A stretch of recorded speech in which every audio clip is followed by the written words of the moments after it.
السلام عليكم ورحمة الله وبركاته.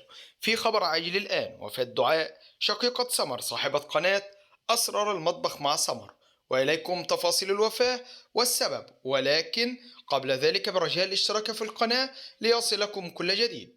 انتقلت إلى رحمة الله جل وعلا اليوم الثلاثاء بتاريخ 16 سبتمبر 2025 دعاء شقيقة سمر صاحبة قناة أسرار المطبخ مع سمر على اليوتيوب. وقد كان سبب وفاة دعاء صراع طويل مع المرض، ونسأل الله جل وعلا أن يغفر لها ويرحمها ويسكنها فسيح جناته.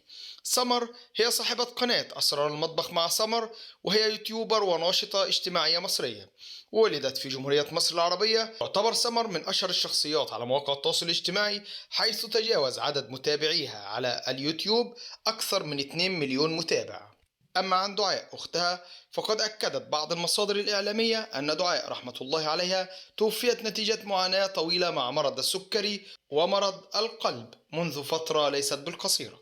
نسأل الله أن يغفر لها ويرحمها ويسكنها فسيح جناته، ويلهم أهلها وذويها الصبر والسلوان.